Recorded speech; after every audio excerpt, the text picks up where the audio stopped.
Hi, I'm Angified. I started Angified Presents. We share the love of music. It has been medicine and therapy. Nothing else worked. It has saved many of us. With mental health, we need to open our eyes. Hurt people hurt people. We ask that you listen, comprehend, and relate with your ears. Form that heart of unity and one. We share on this stage. Statistics, feelings. And ourselves. We stand with the belief to be you, to be heard, and to be original. We all may be different, with opinions and beliefs. At the end of the day, we are all brothers and sisters. We are family. We ask that you join us in a magical journey with artists from around the world. Open your minds, let in the love, and listen with your hearts. We all want a better tomorrow. Be one. Communicate and look out for one another. And then, and only then, will you find the world. We will find peace in all the world. You'll find the world. And you will find in this shining world heroes among us and every boy and girl. Many have been broken, red hearts turn black. Love will melt the ice and turn it back, and you will find the world. You will find the world. You will find the world. And when you find a place called home, where everyone is free to roam, a whole new world, a better place for our children's futures at stake. And you'll find, with music in your soul, laughter in your hearts, together we can grow a better place, with love in us all.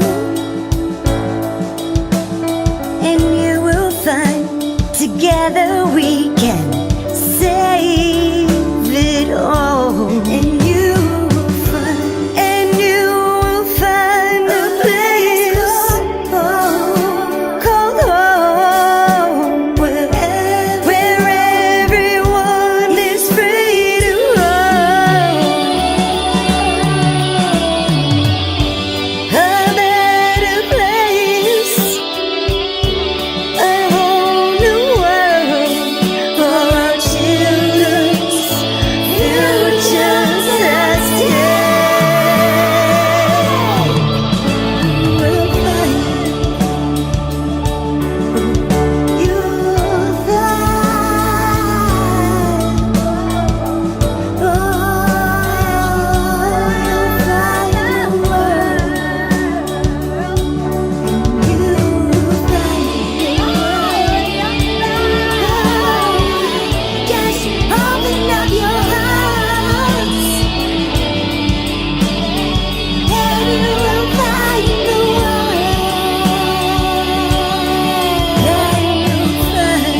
software to plugins and sys that entice. Dive deep into tech and let creativity take flight. Talkin'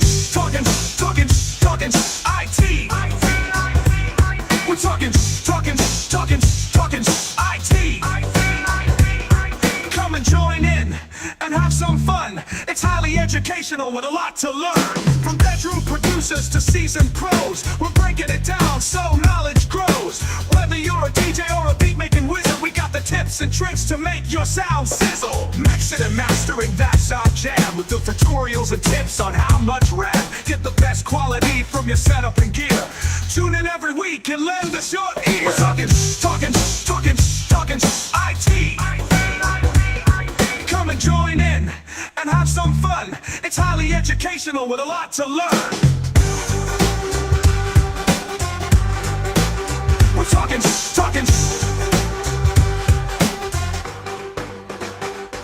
We're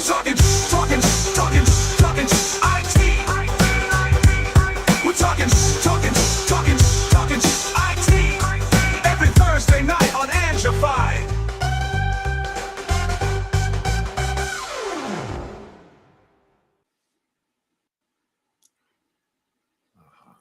There, now I can see you.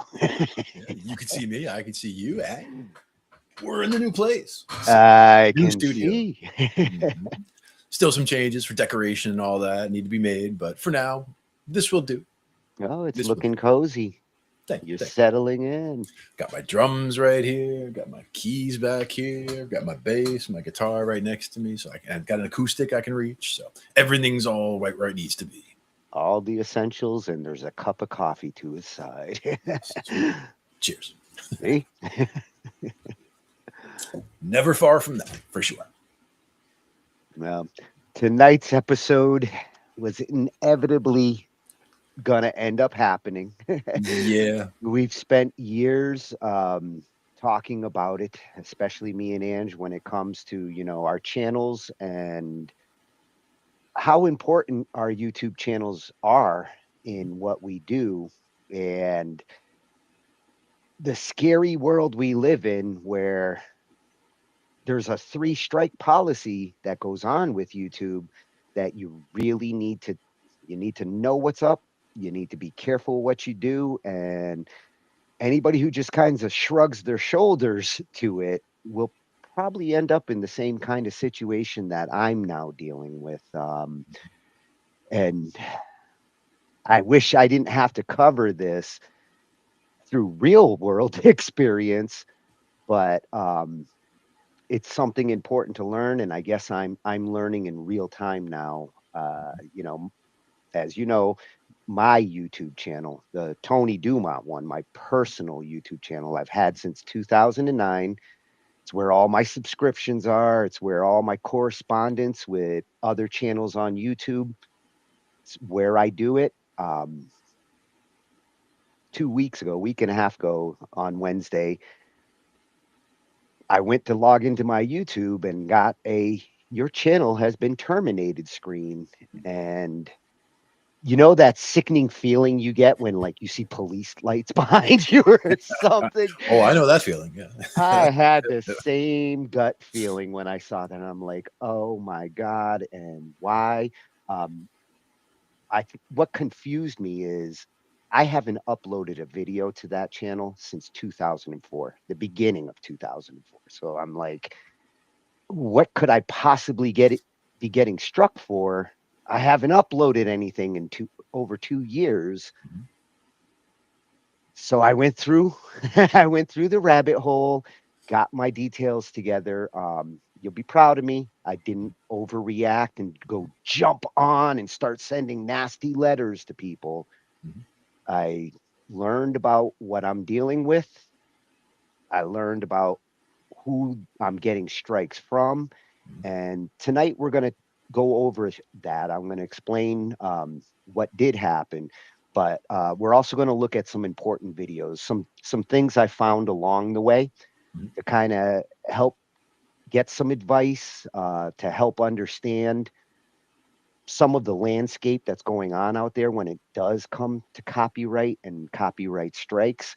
Not all songs are created equal when it comes to this. So important message tonight is there's no way to totally know whether you're doing something wrong or not until you do it wrong, till you do it and get slapped.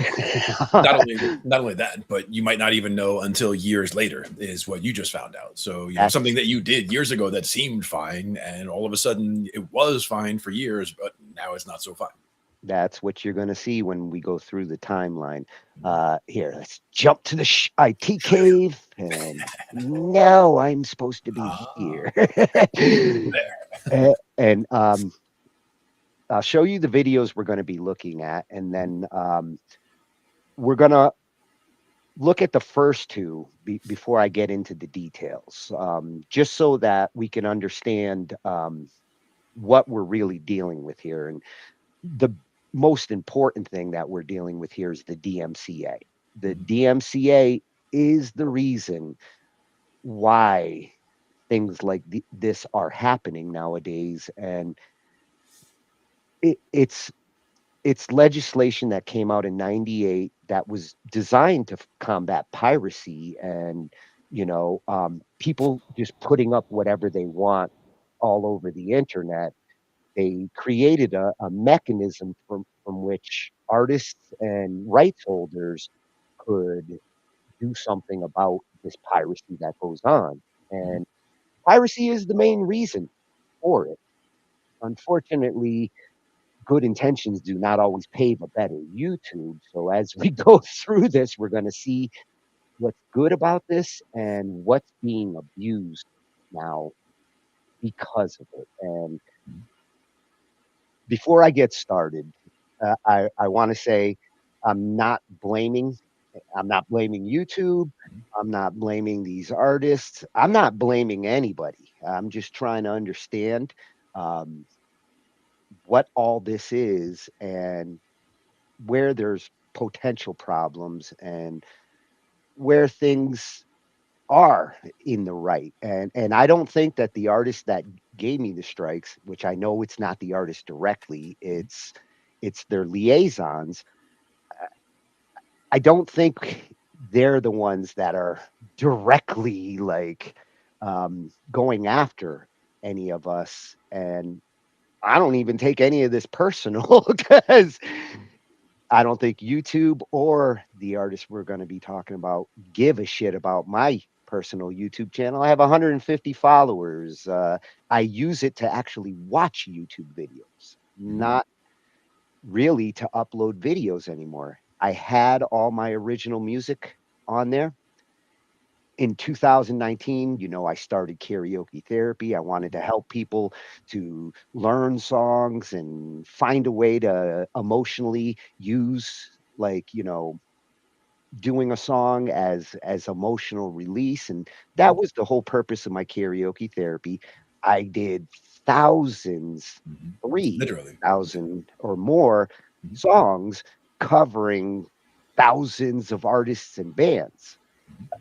Never had a problem until 2023, and the problems that I had, as you're going to see, are very specific, coming from very specific artists and specific groups who do these takedowns. So some of these names are going to sound familiar, some are going to be new, and um, we'll get into all of that. But what we're going to do is we're going to look at a couple of videos before we get into those details.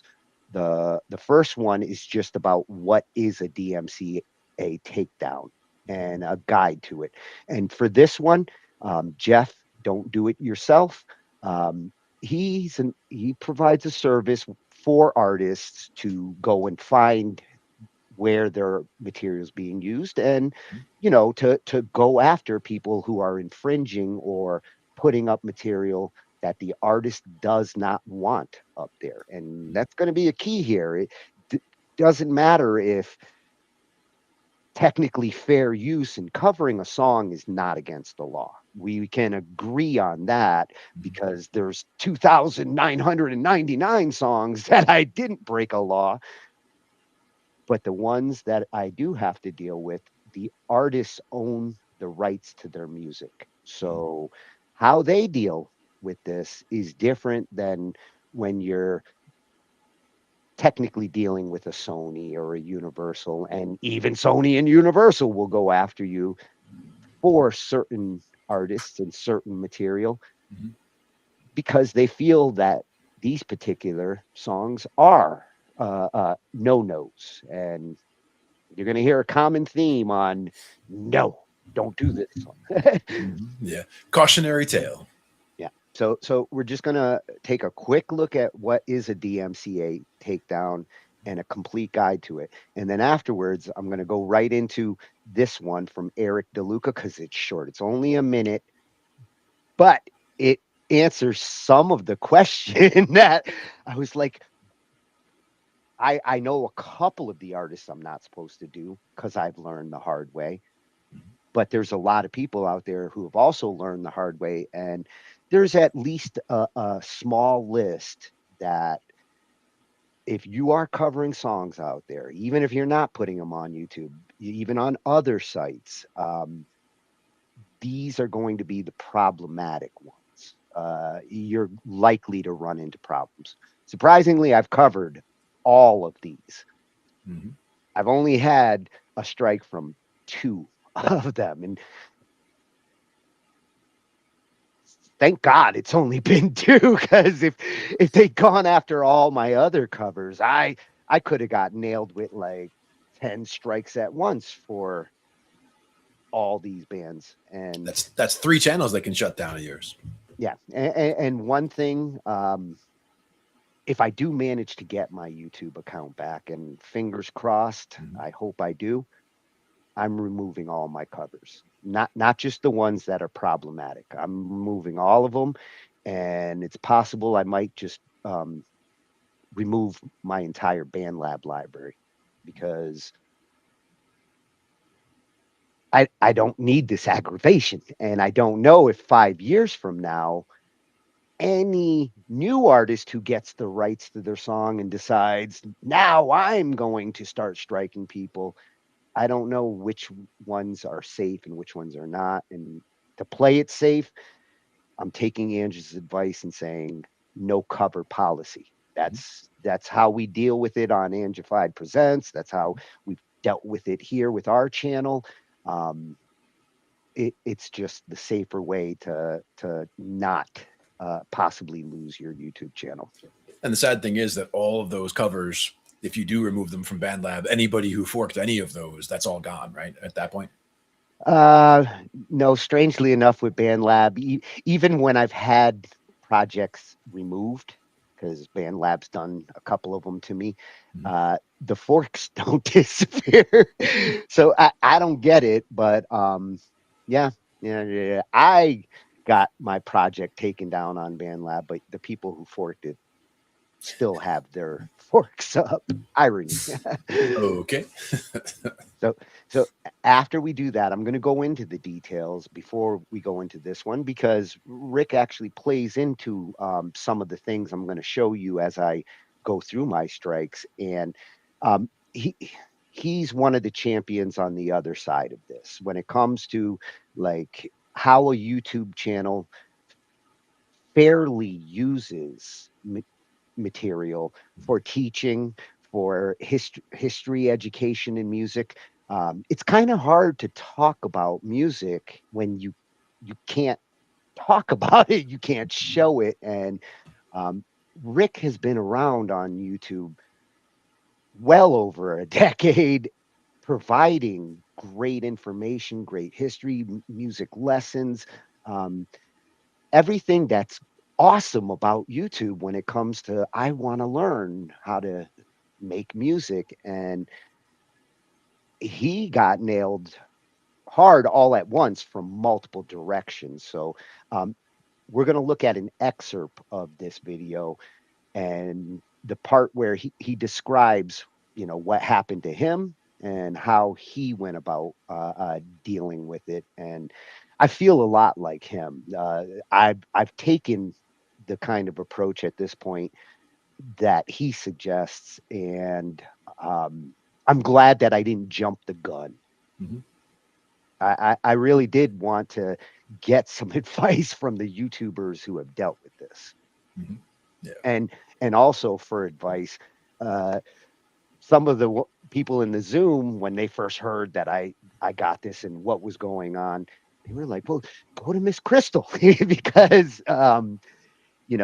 this would be a great place to get advice. I wouldn't bother her with my situation. She's already inundated with YouTubers who are dealing with the same thing, and she does address these things really well. And this one, kind of a necessity tonight on, how to remove your copyright strikes. You know her, she does a great job of explaining what you're dealing with and how to deal with it. Absolutely. And for the last one, had to sneak this one in because of all the things I was searching, I was finding people who got strikes and basically doing the same thing I'm doing now. Like, I'm going to talk about it. I'm going to try to figure out why I got these strikes. But Soundtricks actually does provide an interesting trick here. And it's a service that if you are going to continue to do covers and you're wondering, is this going to be a safe cover or is this not going to be? He's going to show a way that you can at least get your ducks in a row before you decide to go covering the song and putting it up anywhere on the internet. Yeah. Good to be aware. Yeah. And this one's a freshie channel. I'm surprised that Soundtricks, you would have figured we would have come across them like with all our other topics. I wish I didn't have to come here for this one, but I'm glad that I did. Yeah. All right.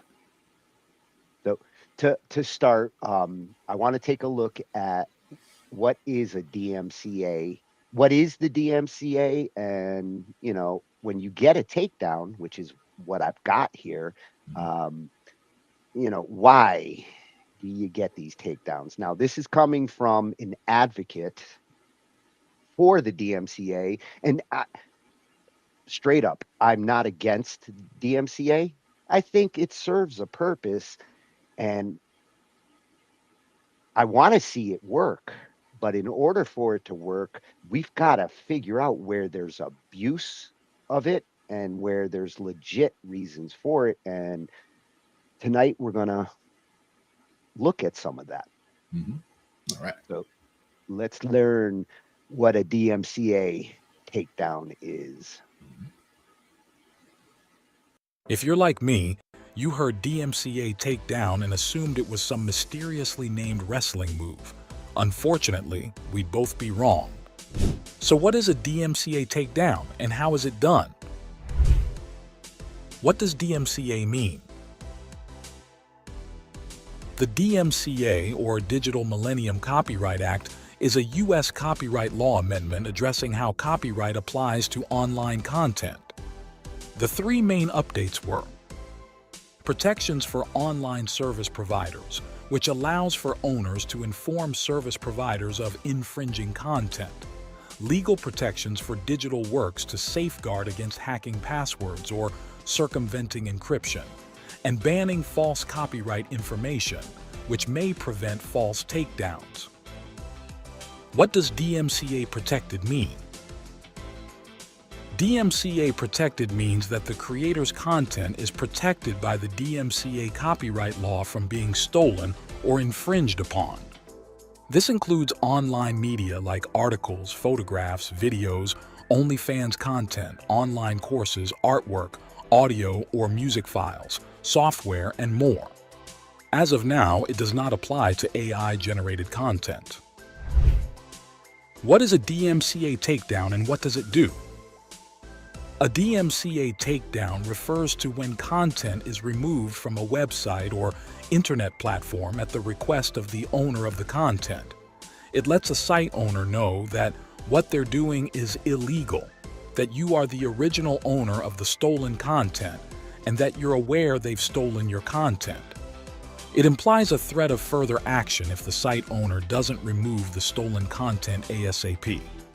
In theory, It gets your stolen content removed from infringing sites and reinforces your ownership of your original content as a creator. Usually this comes in the form of a cease and desist sent straight to the site owner. How to file a DMCA takedown notice. Now for the how. 1. Gather your evidence. Time to get your receipts together.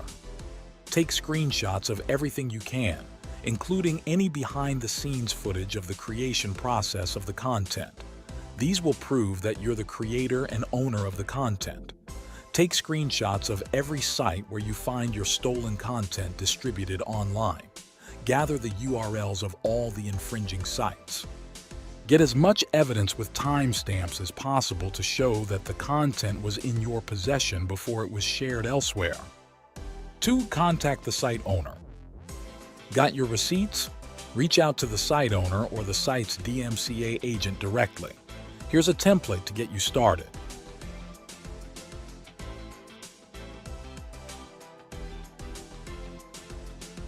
Ideally, this is all you need to do, and the site owner will remove the content. Unfortunately, many site owners will not respond to this, and you'll need to go over their heads to the hosting provider. 3. Contact the hosting provider. If they don't respond, submit your complaint to the hosting provider. Popular hosting providers include Facebook, GoDaddy, and Squarespace, among others. The service provider should be able to get the content taken down as long as you provide all the necessary information. 4. Include the necessary information. DMCA law requires that you have the following information in your complaint: your signature, identification, and location of infringing content, your contact info, a statement of good faith and accuracy. 5. Escalate if necessary. If you've tried everything to no avail, you may be forced to take legal action. This could mean hiring a lawyer who specializes in copyright law and suing the offending party. Alternatives to performing a DMCA takedown. Why go through the hassle when you can rely on a professional service like ours? We specialize in DMCA takedowns, ensuring your content is protected swiftly and efficiently.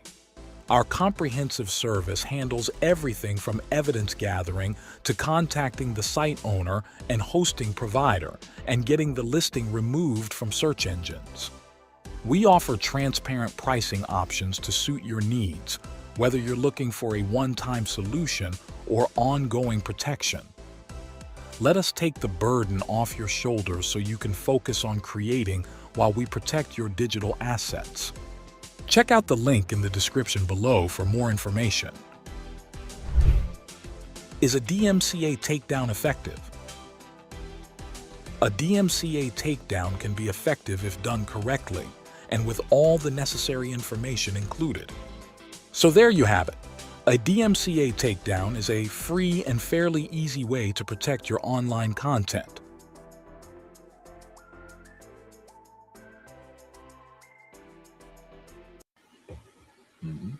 Damn, they were really effective when it came to mine. Oh, just like that. Yeah, well, this one came from @DDIY Reviews. He's don't do it yourself. Sometimes you do need to get help. And for artists out there who do want to protect their material, which, this is a real thing for artists and content creators, photographers, movie, we've done a lot of different things, and you do want to be able to protect and secure your content. And these kinds of services, there are some out there. As I've gone through my research, I found a few of them. Some of them are the ones that struck me. But at the same time, these services are valid, and hopefully they're doing their due diligence when they are doing the striking. They're not like strong holding, or is that the proper word? Strong arming. Like shakedowns. Yeah. You can't just go after everybody blindly. You gotta look at situations for what they are. And this is why Rick Beato's included tonight, because when it comes to special situations, and they do make exceptions in special situations, it's important that you know if you're one in that special situation or you actually are stealing. And when they use that phrase, it makes me want to cringe a little bit. Like, I'm not stealing because I covered a song, but I understand when they say you can't put that online. So being as fair and balanced about it as I can. And thank you, Jeff, for showing it to me from that side, because I do want to understand it from both sides here. Yeah, it's important. And that's the thing is, understanding that there are rights to protect the rights holders. So, I mean, we get that and it's important. But at the same time, there should be room for education and fair use and all that. So we try to make sure we can understand both sides. Yeah, I am an artist, so I respect what this is and what it means. And the DMCA, I mean, from the day it came out, I was like, I get why we had to add this into legislation. We were going into the age of the internet at that point, and the only real problem I have with it is I feel it was a little ahead of its time. This was before YouTube really took off, before there was a Facebook. I mean, people were getting mail from AOL back then, and there wasn't a hell of a lot of content creators doing things. Everything going on then was piracy, and it was that is one of the created things to deal with that. That is one of the things that it is rare for the legislation to actually be on time or ahead of problems, whereas in this case it seems like they really had to, because they realized they were just going in, we were headed into the Wild West, and they needed to set up some kind of framework, even if it needed adjustment later, to get something happening. Oh, it's gonna, as you're gonna see, it's gonna need some adjustment. So hopefully by 2028, 30 years later, they'll review what they thought in 98, and I hope that the Congress will bring in experts and hear from all sides there, and adjust some of these DMCA regulations to fit in the 21st century, because it was written in the 20th. They just mentioned a little footnote there, which was that AI is not included in that yet. But that might be a footnote now, but like in 5 minutes, that's going to be a major thing. So that's if there's any compelling reason for them to update it, AI is going to be the reason. AI is going to instigate them to have to update it, because they got to get ahead of it. This didn't exist when they made the laws.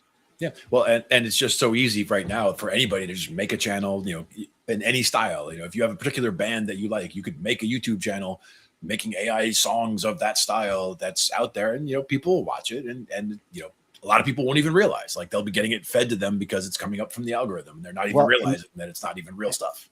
And what makes it scary when it comes to the ones who are doing the takedowns, especially with YouTube, it's very easy for them to get a takedown from YouTube. However, if you do a false takedown, you can get screwed by YouTube as much as who you're trying to get taken down. Yeah.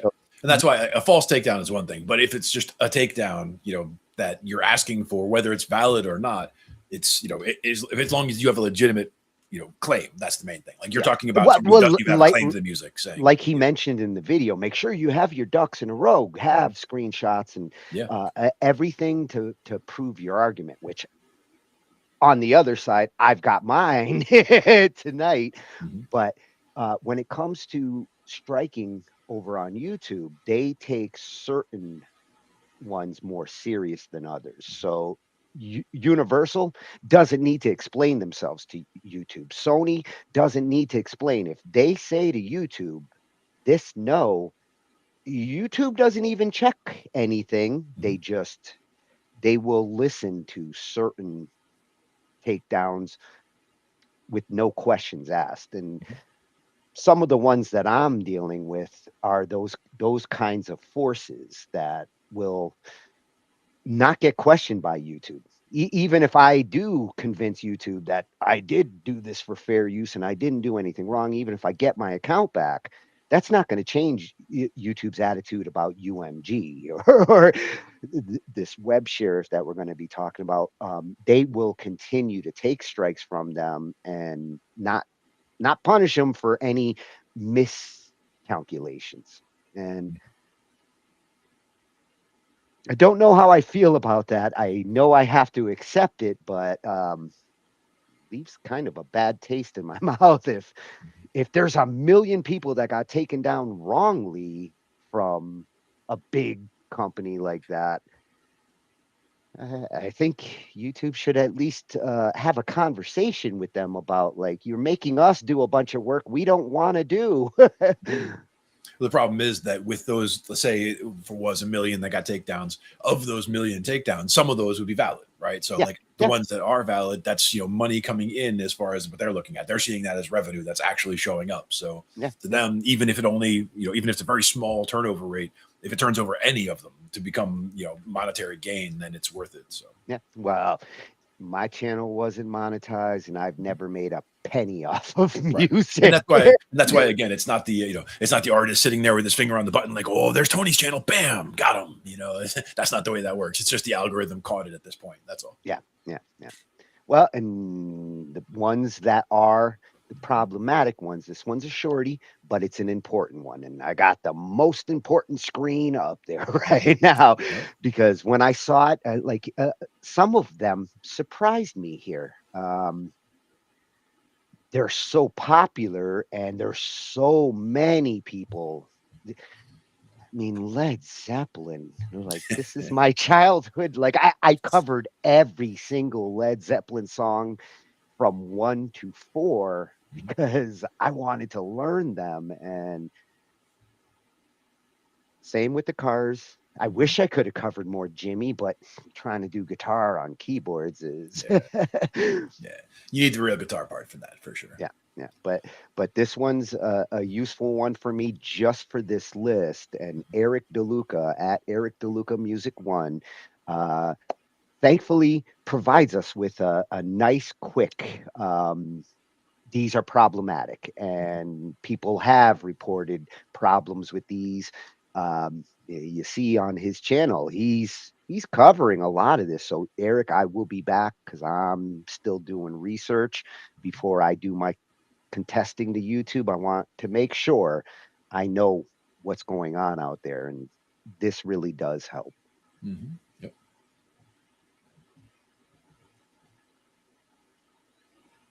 Okay, so you've never had trouble with your channel till now. This video is just a reminder to all the people out there you will get a strike for a cover, tutorial, or maybe the humming of a melody of your favorite Eagles song. I'm even making sure this video will not even use anything related to imagery of the Eagles, since you just never know what may be used against you. So it happened about a year ago. 2 videos caused 2 strikes, but why would a band so successful even care? The truth is Don Henley is the face behind a lot of this and the music publishing company. Let me be clear, even though I fought the strike, I got nowhere. With that being said, you need to know there are other artists as well you should be aware of when it comes to worrying about copyright strikes. Artists like Fleetwood Mac, Supertramp, Bryan Adams, Led Zeppelin, The Rolling Stones, Guns N' Roses, Jimi Hendrix, and The Cars, just to name a few. So what can you do about it? Never cover the tunes from these artists. If you went under the radar, you got lucky. Eventually, though, you may get a strike. Has this been something you've experienced? Let us know, and let us know if your strike was removed.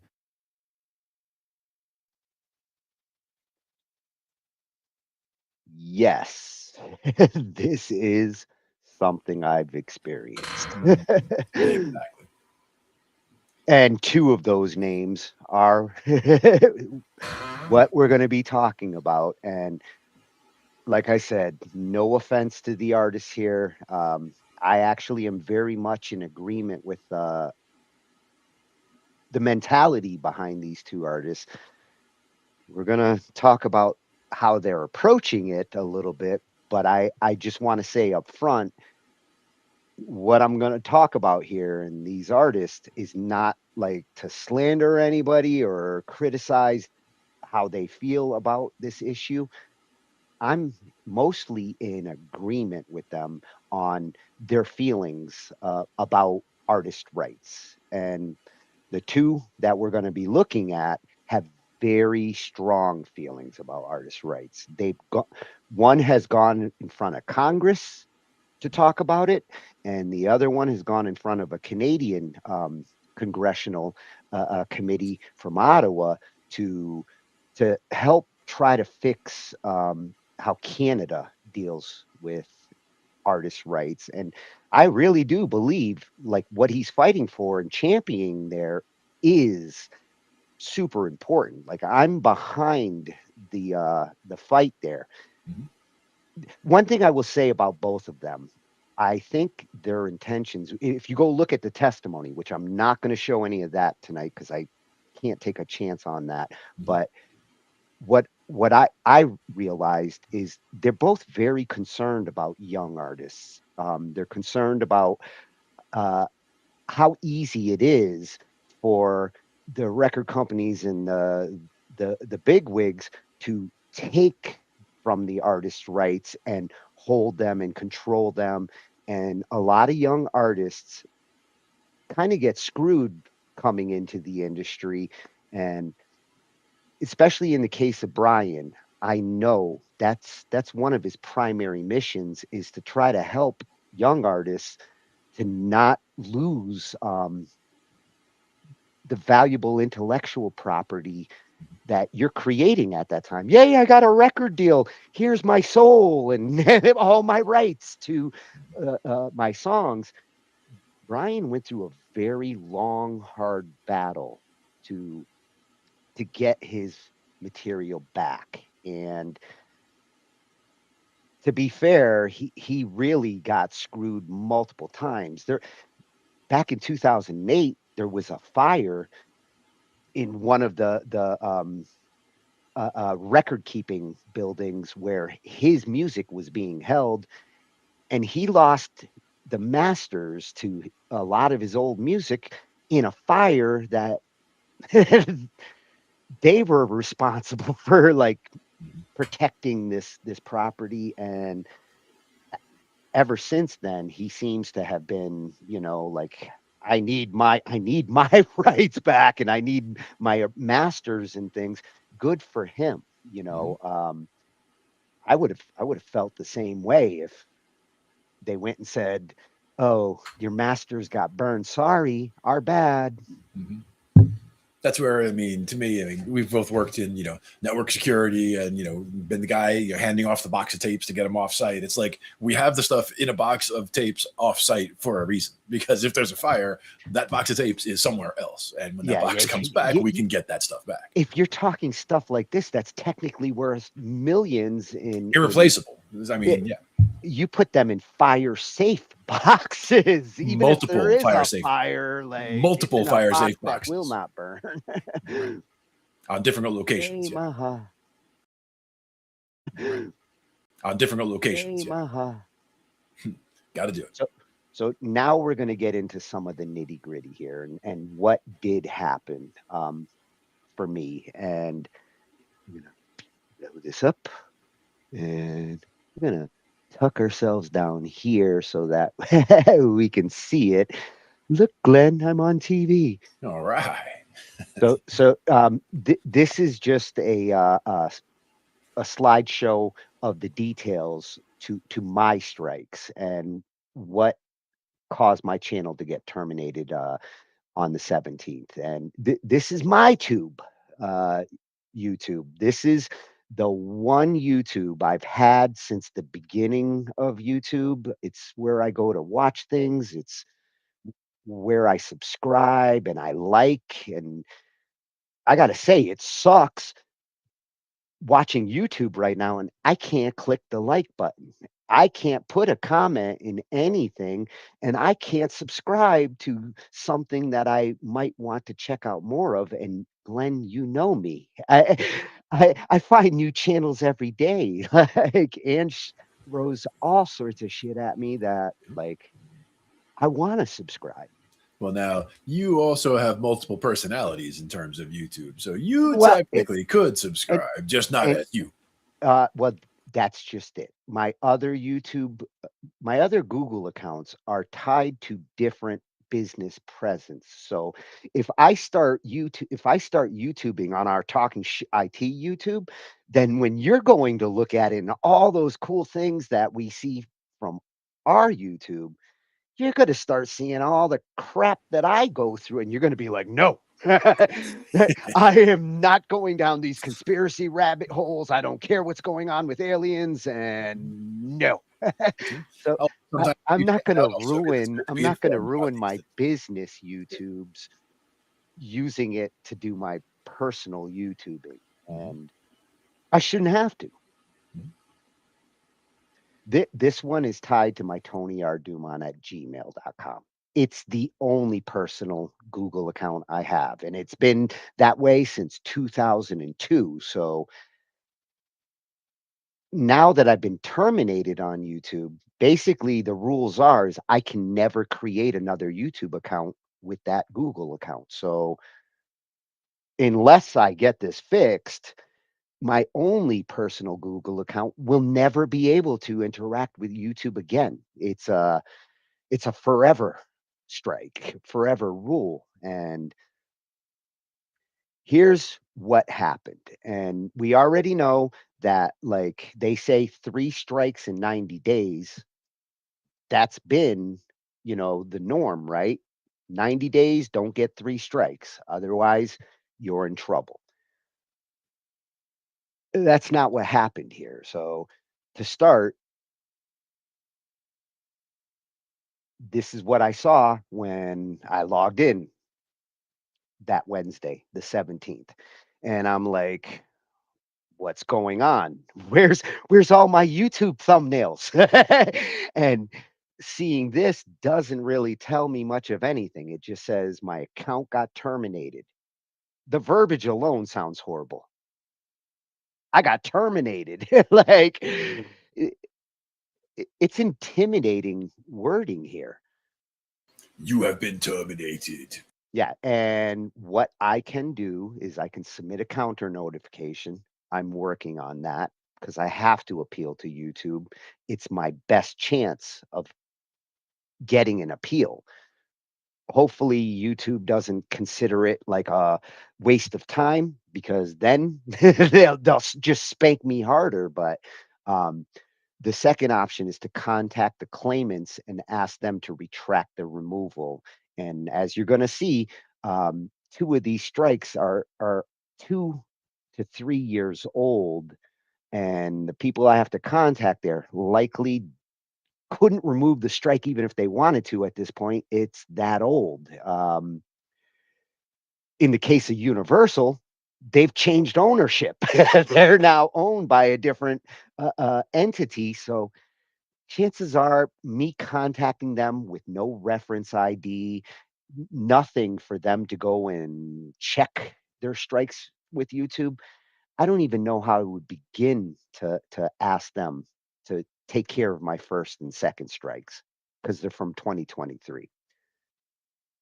But Yeah, that's the other part is just the amount of time that goes by before this stuff becomes an issue. yeah, well, that's why the third one, the one that did get my account terminated, is my only hope at contacting someone who, at least it's fresh. And I'd love an explanation for why something I did in 2021 has given me a strike in 2026. But here's the timeline to everything. So when I go to the details, it says, your channel was terminated on June 17th, 2026. Going through the 3 strikes that I got, the first one came in August 29th, 2023. That's one for the Eagles. No shocker. By this point, we both started to know Eagle songs. No. Uh, the whole internet knows that now. And anybody who didn't know that nowadays, like now you know. So if you do go and cover them and you put it up anywhere on the internet, Universal will go after you because Don is extremely fanatic about all takedowns. I'm going to show you in a second. So the song was The Last Resort. I did it for Thanksgiving. in 2022, in 2021. So look at these dates. I did it in August 25th of 2021. It got removed on August 29th, 2023. One thing you're going to see with all these strikes, they're to the not right to the day, but they're within a week of when I published them. So published in August 2023, struck down 2 years later, or published in 2021, struck down in 2023. And when it comes to content used, each one of these, this information is important because it tells you why you got struck. But when it comes to the Eagles and how universal, they don't need to explain anything. They're not explaining anything to YouTube. They're not explaining anything to me. Info available on request. I got no info on why it was taken down. I simply went and searched, and oh, yes, you do not cover songs by Don Henley. And that's that. I watched the video that YouTube says, oh, this is your first strike. Click here to go through our little video. Watch this little animation on what you can and can't do when it comes to copying or using material, and you take a quiz at the end and you answer the questions, you finish the quiz, and they're supposed to wipe that strike. It's supposed to not exist as long as you don't get another one within 90 days. And, that's a fair way to just like deal with a single strike and say, okay, now you learned, don't do this again. And we'll it, it's like committing a crime when you're under 16. Like your record is abolished after that if you take the quiz. I did. YouTube says I didn't. I did, and I've watched that video multiple times because of all the YouTube channels I deal with. So contacting UMG now, their different ownership, gonna be a waste of time. And when it comes to the Eagle songs, there's no questions or there's no excuse for it. They will not change their mind. And that's who I needed to contact. Content protection at umusic.com. I don't think that's the same email anymore because I did go to their site and look, and Universal's changing again. But I wanted to know what is up with this strike. So, learning more about Don Henley, fantastic musician, wrote so many great songs. It's hard not to want to cover some of them. Um, when you go look, even Wikipedia doesn't shy from his his um his feelings on artist rights and what he dealt with when he did go before Congress and talk about basically that the DMCA doesn't go far enough. His feelings is that it should be stricter, and it caused a little bit of a stir. So in 2020, he went before them to testify about the DMCA. He argued that it was outdated, and after he did that, all of YouTube was picking sides here and um, either agreeing with him if you're a artist holder or content holder, you're probably siding with his feelings there and saying, yes, it should be stricter and my stuff should be protected. However, opposition to it was widespread amongst online content creators. Rick Beato specifically is the one that we're going to look at in a moment.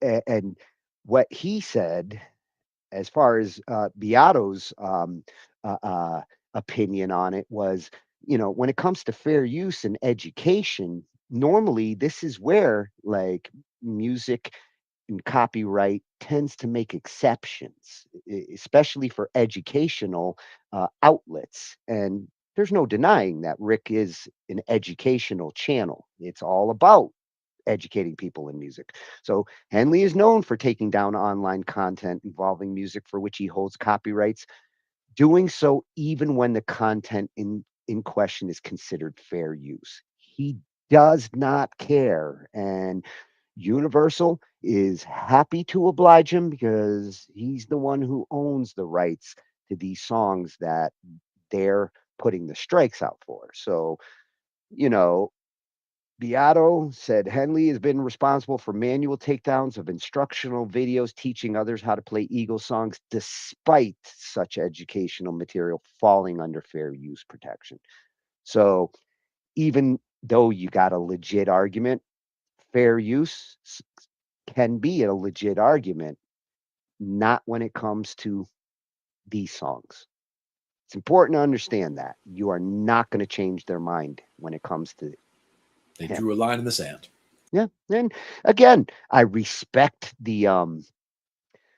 I respect where he's coming from. I just question the authority and the sh- the way it's being dealt with. You can't just take a blanket kind of attitude like this with something that's so big. But that's who I'm supposed to contact now if I want to deal with that first strike that I got way back in August of 2023. And just to show you on the timeline, like how that strike worked, I published the song on August 25th, 2021. I got the strike on August 29th, 2023. So that's a big gap between when I put it up and when I got the strike. YouTube didn't say anything when I uploaded it. No complaints. Sat there for 2 years, and apparently somebody over at UMG eventually stumbled on my YouTube channel. Wow. I didn't even know I had somebody watching. Somebody's watching you. Yeah, yeah. Well, I don't do that song either. So the second strike came later that year. August 29th, I got the strike for the Eagles. This one came at the end of the year, December 15th, right before Christmas. And go figure, this was a Christmas song that I was covering from Bryan Adams that I had covered the year before. So if you look at the published date, it's December 30th, the year before. Published it on 2022, December 30th, got the strike a year later on December 15th. And this one's a real interesting one. This isn't for music. So when you go to the content used part here, you see this little video camera icon? That's to show what I'm getting the strike for. This wasn't for playing the song, for covering the song. This was for using a picture from the music video, Brian playing in the snow. If you've ever seen the Christmas time video, it's pretty much just him playing guitar in the snow. And I used a single frame behind my overlay. It was a picture in the background on top of, Merry Christmas and giving him credit, Bryan Adams, Christmas time and karaoke therapy. Check out this and other songs that you want to learn how to sing. That's what my graphic was for the whole video. This strike was for using a single frame from the video. That's kind of hardcore. This isn't stealing a song. This is using a single frame in a video. Very unusual. I went looking around YouTube to see who else has gotten strikes like this, and it's hard to find. Uh, this doesn't seem to happen often, but when I looked at who I need to contact here, and I wasn't familiar with these guys until all of this, YT at websheriff.com. And I'm like, what the hell is web sheriff? It's like sounds like there's internet cops nowadays, and I didn't shoot the deputy on this one. I just used a frame. at that time, I didn't even see this strike. It was Christmas time, 2023. I wasn't even using this YouTube to do videos at that point. So I didn't even see the message for this second strike from YouTube because I use my YouTube to actually go watch videos, my personal one. This just hid there at that point, and I stopped uploading any more songs or videos to this channel that January right after. So no more videos were ever uploaded to my channel after 2024. And with YT at websheriff.com, I went, looked at the website, um, searched to see, anybody else having problems with strikes, specifically with YouTube, with this particular service. And this is a service, just like that first video we watched. There are services out there who provide protection for artists. This is one of them. Now, here's a strange thing. When I was doing this research over the weekend, the site was working great. Monday night, trying to get more information, and all of a sudden, I'm getting page not found. And it didn't matter where I went, I was getting page not found. Strangely enough, tonight, before the show, as I was getting ready to do things, I where are you? There we go. Don't shoot the sheriff. I won't. I won't. I just need to find my YouTube.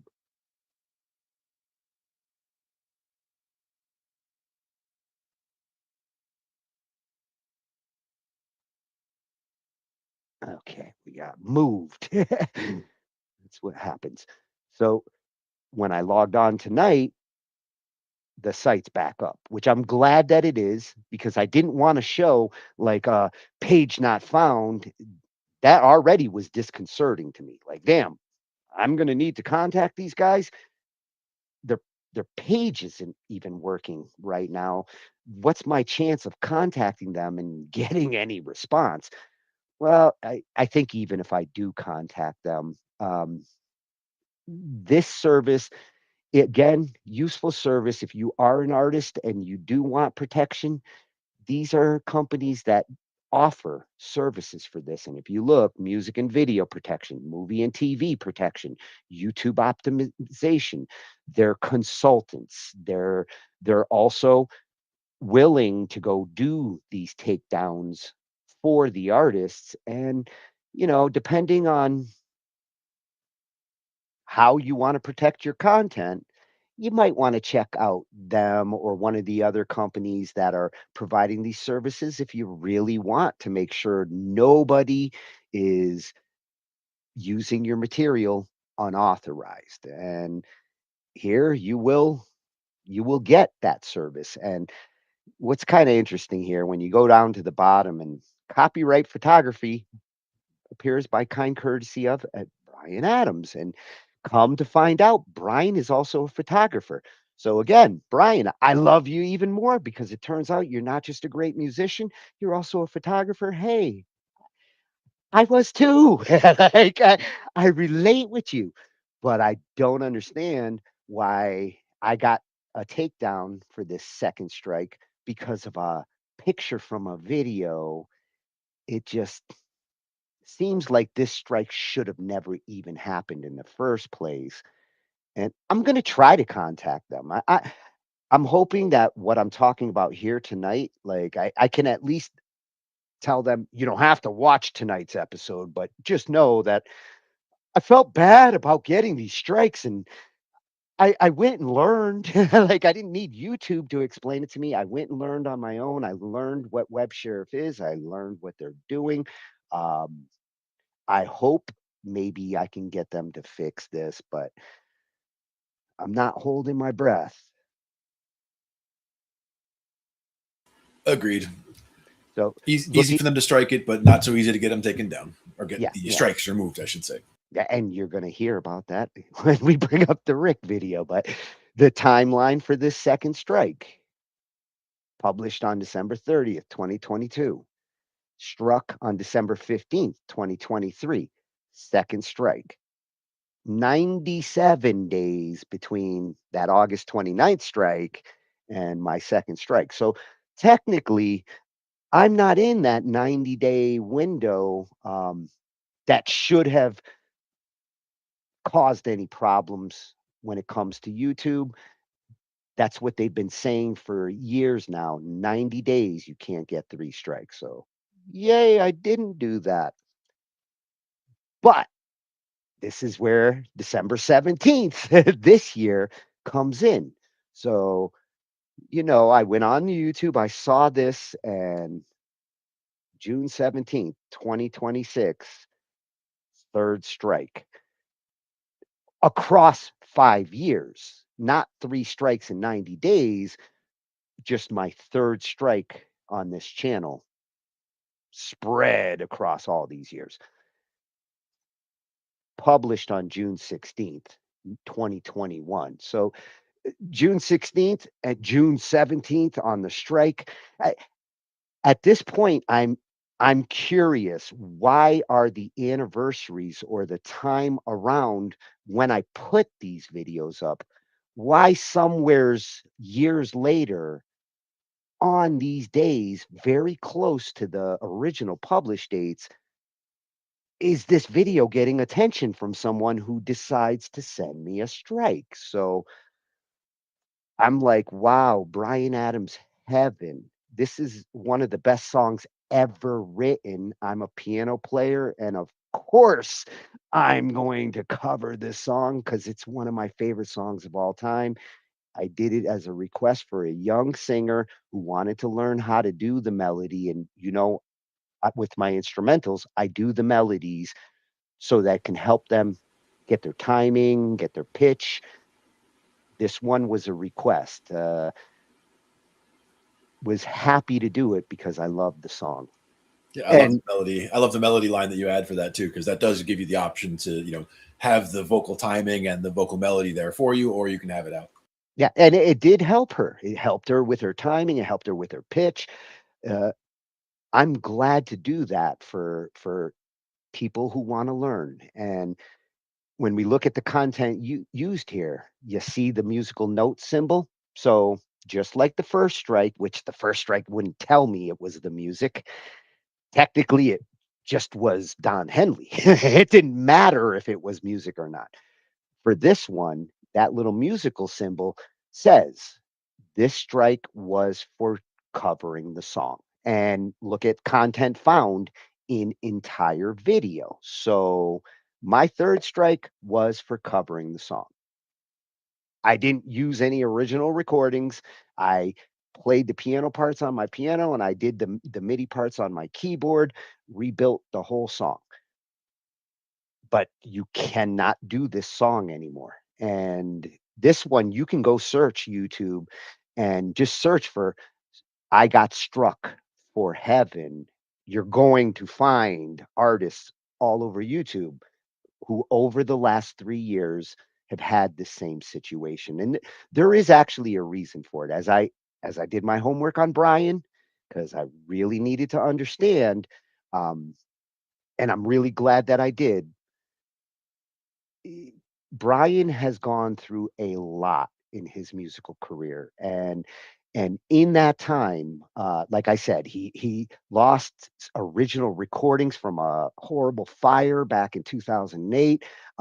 He's been in front of the Canadian Congress to talk about artists' rights, and I really wish I could show his testimony there because it's fantastic, and he's very good at explaining what he's fighting for. And just to be more specific, he wants to change the Canadian laws where it says that an artist, the rights go back to the artist 35 years after death. So you have to die and you have to wait 35 years before whoever's going to inherit your rights can get those rights back from the rights holders. So he went before and said, I'd just like to change one word. So instead of after death, after you actually make the song, after you create the song and the rights are created, he's advocating that the artists get the opportunity to get back their rights 35 years after the song was created, which is totally legit and fair. Brian, I'm behind you on that. Unfortunately, in Canada, that's how they do it there.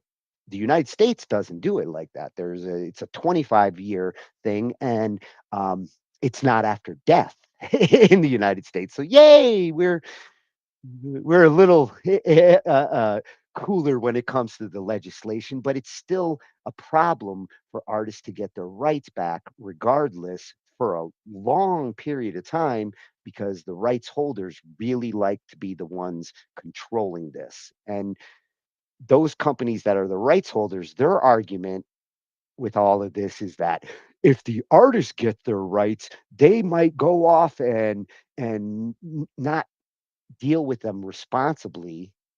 And the two we're looking at here, I'm not saying they're being irresponsible, but right now, if they're doing mass takedowns of anything that is theirs, because now they own it, yeah, I'm not saying I side with those content holder companies, but damn, I don't get any strikes for the ones that they're actually responsible for. I'm getting them from artists who actually do own their material, and God bless them. If they don't want me to do it, I won't do it. Just give me back my YouTube channel. Yeah, it does seem a bit drastic, and that's one of those things. I mean, the policy was put in place for a reason to try to prevent problems and all of that, but it just seems like it is causing more problems now than it did then because of the over aggressive algorithms, jumping in on these things. I think in some cases it's the ones who are going and doing the searching for them who are happy to be overly aggressive with it, and the artists are not likely saying, "Oh yeah, take them all down blindly." They're just not dealing with it. They're letting the enforcers do the work there. But I'm hoping that at least, Brian, take a look at this enforcement and ask yourself whether some of these people that are getting takedowns should be taken down. The ones that I found on YouTube, several of them did get their accounts back, and they got struck down because of heaven as well. So it seems like he might be more rational, and this is the one that I am going to definitely contact to try to explain my situation, because this is the one that caused my termination. It's a third strike, not in 90 days, but over the last 2 years. And I think I understand why I got them when I got them, because that strike in 2023 at the end of December that I got from the web sheriff on the picture, Brian in 2023 split with his manager of 44 years, instead choosing to self-manage his career. Cool. Awesome, Brian. You are now in charge of your career. I love that, and I hope more artists who have done as much as he has done get that kind of to that kind of level in their musical lifetime. He's now driving his career wheel. Mm-hmm. But during this split that year, rights to things, and in the case of his image, because that's what my second strike was, whatever was going on with his manager there, my strike at that time coincides with the time where he was going out on his own. And in August of 2024, he launched his own record label called Bad Records. And he doesn't make bad records. I think that's such a funny, ironic name. But now that he is in charge of his material there and it's under his own artist label, all the people that I'm talking about that got struck for heaven, including myself, it's been in the last 2 years. And there is correlation here to this happening and these things happening. And I don't doubt that now that he owns it, heaven, if he doesn't want anybody else to go to heaven, then he has the right to do that. I just hope he's going to listen to my appeal there and consider me not a thief, just a dumb YouTuber who did not know in 2021 that this was going to be a no no song later. And I really hope he reconsiders it being a no no song because it would be a shame if the future generations can't hear the song. It's a great song. Mm-hmm. And, just to extend on what he did with his legislation here, it was back in 2018. He went before the Canadian House of Commons um, to talk about this artist rights. He had actually been talking with Justin Trudeau about it for years before that, saying, we've got to do something about Canadian artist rights. There's a lot of Canadian musicians out there. Half of BandLab is filled with them. Mm-hmm. So he went there 2018, and his core proposal was, as I said, under current Canadian law, creators who transfer or sign the rights to their work, typically to secure a record contract, which is what he was talking about. Like, I really want this record contract, but the only way I can get it is to give up my rights for until after I die, and then 25 years after their death in the case of Canada. So Adams argued this is unfair to younger artists. And like I said, he is trying to fix something where younger artists have been forever getting screwed from these things. And I commend him for what he's doing here. I just wish you didn't delete my account in the process, but that is the crux of his argument. He just wants to change one word in the Copyright Act, specifically from 25 years after death to 25 years after assignment. And I know the record companies and the labels and the rights holders don't like that idea, and they did oppose it, and they started bitching after he said that, just like Beato and the YouTubers did after Don Henley said the DMCA isn't being enforced enough. And just to point out the US comparison, he pointed out that Canadian laws were lagging behind that, where artists can legally recover copyright control after 35 years after signing. And that's where a dot connected in my head as to a lot of these artists that we're seeing, that list of ones that are, don't cover these, a lot of them are hitting that 35-year, getting their rights back. And if they choose to go this way and strike people who are covering their material and things like that, they have the right to. They're going to get some feedback or some lashing back from some of these channels who are not doing anything wrong. And I don't feel like I did anything wrong. I didn't steal anything. I didn't make any money off of anything. Um, I hate feeling like a criminal for something that's not actually criminal. It's just their right to strike me. So for that timeline, this is the one that, like, anybody out there should look at this and question how you do a song, publish it in 2021, and get struck down with a strike 3 for it 5 years later. Lost my YouTube account after that. No good. And, looking at my 3 strikes, 2 in 2023, 1 in 2026.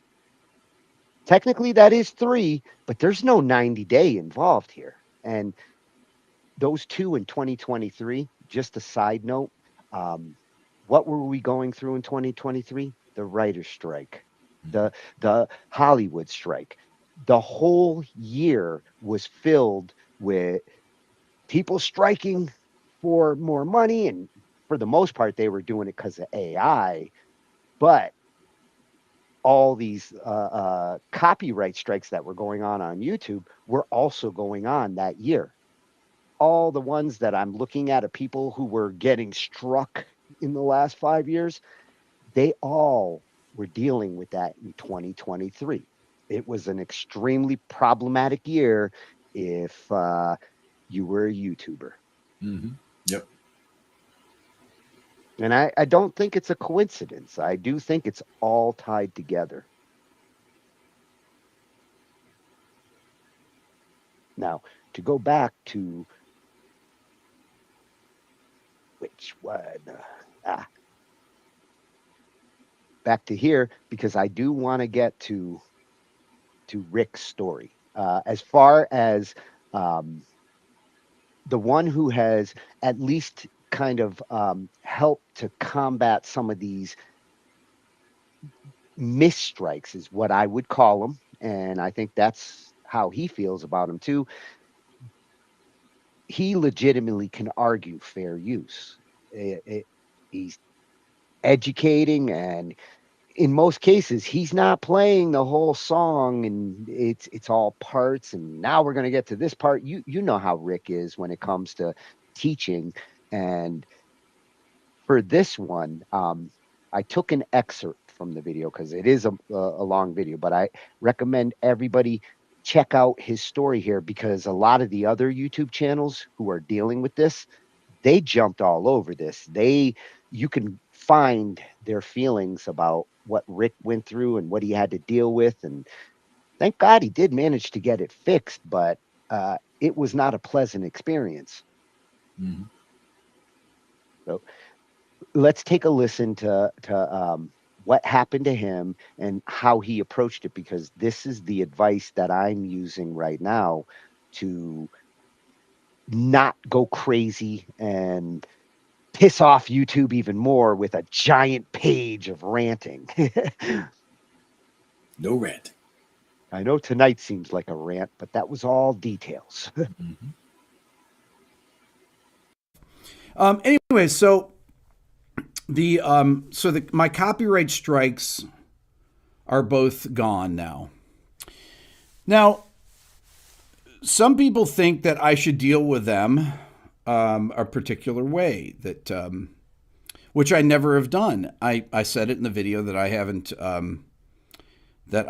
done any copyright disputes ever on the songs. And one of the reasons I don't do copyright disputes is that I have been a signed songwriter with a major publishing company really since 1992 or so. I was signed to Polygram Publishing, then I was with EMI Publishing, and I'm with Sony ATV, even though I don't write songs anymore, but theoretically I'm still signed to Sony ATV.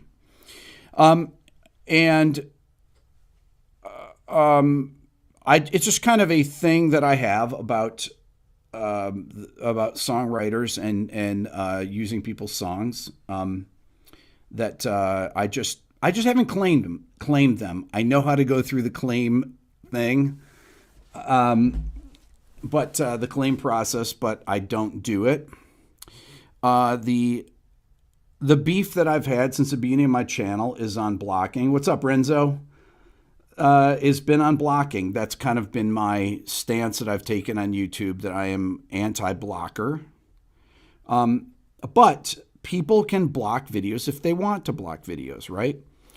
The thing is that I've never had to deal with a copyright strike situation. So you guys know I'm friends with I know we're all us YouTubers, music YouTubers are all friends, right? So I call up my friends that all have 1 million subscribers, right? And that have been doing this for a long time. You know who they are. I don't have to say, but I have a number of friends that, and I asked them, each one, have you ever gotten a strike? Some have been on YouTube. A couple have been on YouTube way over 10 years. And two of the people said, yes, one time it happened like this, right? Where they got a strike out of the blue. Usually with a strike, what happens is you get a copyright notice, and then you dispute it, right? A content ID notice, then you dispute it. And if they rule against you, you can dispute it again. And then if you lose that second time, I guess they give you a copyright strike. So here's the problem. If you get one strike, it takes 90 days for a strike to disappear on your account, right? If you get a second strike, I believe you can't live stream. Okay, so if I got 2 strikes. I didn't talk about the second strike. I got a strike the day after the Cars strike by Paul Simon or Simon and Garfunkel. Okay, 2 different companies, UMG, SME, Sony Music Entertainment. Okay, so I didn't make a video on the second one. But what I did do on both, and what I've done every time I've gotten a block, is I've come on here and made a video about it. Okay? The channels that say that are saying, oh, Rick needs to do this and he's blah blah blah. Well, the thing is that every time that I've had a block or a takedown, they've all gotten lifted. And they've gotten lifted because I've made a video and I've pled my case to people that follow my channel. But the other place is on Twitter. Okay? The only things that I post on Twitter are I post each new video that comes out. And then if I have an issue, I will go there and I did it for the Cars video and I did it for this video. I posted the screenshot that I put in my video here of the block. And the thing with Twitter is that all the major labels and publishers have Twitter accounts and they read them. Okay. Sony Music has a Twitter account, right? UMG, it says at UMG. So you put them in the hashtag and then people that comment tag them. For example, Steve Lukather was one of the first people that commented. He commented 3 times. Rick, what did he say here? If I can find it, I'll tell you what he said. It was so nice. He said, I don't know. I should have had this ready here, but let's see here. Steve, where's Luke? And because, Toto, one of my biggest what makes a song great is Toto. He says, I don't get it, Rick. We were honored that you would take the time to make the video. I'm your biggest fan. Come on. I'm Steve's biggest fan. For the life of me, I don't get this fight. You're the champion of music, not the devil. It's an effed up business. Believe me, I know, Luke, right?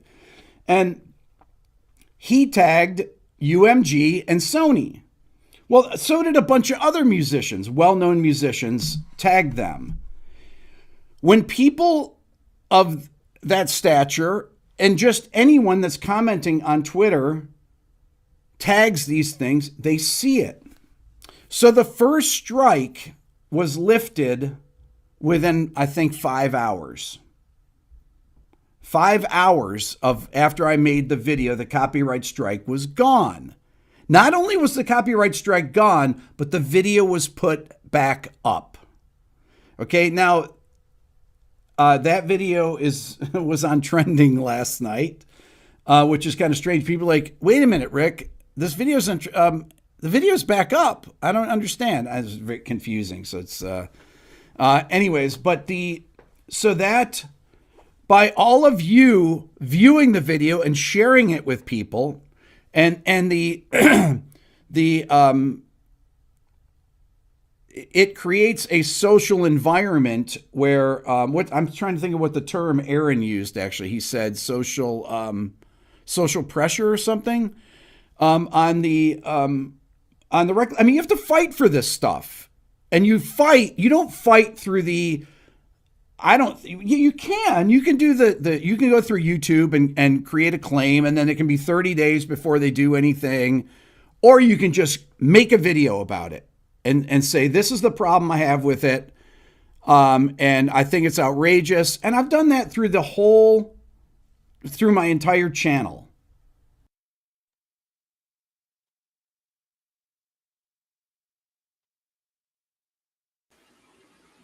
Oh, thank you, Rick. You are a champ and a champion here in this kind of situation. glad that he allows us to share that particular story and encourages people to share it because it's an important story in what we're talking about tonight. Mm-hmm. Yep. And his approach, his approach is kind of what I'm following. I am going to do my appeals and I am going to make contacts where I can there. But the only place I can really tell the story and hope that anybody's listening are you guys. So, if anything, this is hopefully educational for you, and you don't have to go through it if you just take some of the advice that we're going through here tonight. And Rick's a good source when it comes to this information. He's one of my favorite when it comes to music channels on YouTube. Yeah, for sure. And that idea of hashtagging the ones that you need to contact there, I may add that into our description because I'm hoping they will at least take a listen and consider that I'm a musician too. And look, I'm on a music show. I do a music network with Ange. We want to be able to do this and do it responsibly. And that's right. But we don't always want to have to do originals all the time, though. You know, having some covers to be able to help for people, like you said. You know, some people want to do covers for different reasons. I'm as much an advocate for doing originals as I don't want to say I'm advocating doing covers, but I will say that since I started doing them back in 2018, when I started that karaoke thing, I've learned so many songs, and it's helped me to actually be a better writer, to think about like construction and melody, because sometimes you do need to learn a song to actually go and write one. Yeah. I mean, I had friends who, you know, we wanted to start a band together, and this is back, 30 years ago, whatever it was. And none of us knew much about music at the time. So we were going to be starting a band from scratch. But like my one buddy wanted to play bass, but didn't want to listen to any music except our music. He just wanted to, it's like just our music. I don't want to pollute our music with listening to other people's music. And to me, it's like, I want to hear all the music so that I can, incorporate bits and pieces from this and from that into my style. Like, I want to make my style, but I want to take pieces from everything to make my style. So I need to hear all these other things to do it. But he wanted to just have the music come out from inside. And I'm like, I mean, I get where you're coming from, but at the same time, I think it'll be better if we listen to music that we like and find elements that we like and make our own music that is like the music that we like. Yeah, I like the idea of like doing it from the heart. And yeah, sometimes it just comes out. You don't even have to force it. But good music typically is inspired or derived from music that was done before. And not everybody is going to be like so passionate and from the heart that they're just going to keep pumping out originals with no influence or no inspiration. So we need to be realistic about the purpose of covers, and maybe we'll cover that one night. Like, what is the actual purpose of covers? That's a good question. Yeah. Well, it's about how you do the covers also, where there's a couple of different covers that I've done with some of the bands that I work with where we do it our way. It's like, we make sure that it's not that we're trying to avoid anything with, copyright or any of that, but it's just, we want to do a song, but we have our way of doing it, or it's a totally different feel than the original, or a different timing or whatever, like change the instrumentation. There's something different about it. That's the way that we do it. But it's not like we're trying to pretend that we wrote the song. We're still crediting the original artist. We're still, working with the original structure and everything else. We're just making, taking some artistic license with it to make the song more our version of the song. And there's, people who've covered songs better than the original artist did it, and, plenty of times throughout history. So, there are perfectly legitimate reasons to do good covers. I wanted to do a night where we covered some videos that were like when the covers actually outshine the originals, because there's a bunch of good videos out there on YouTube, and that would have been a fun topic for a night. But I knew like Ange was gonna definitely like shut that one down. So I said, nah. Well, one we did what were we doing?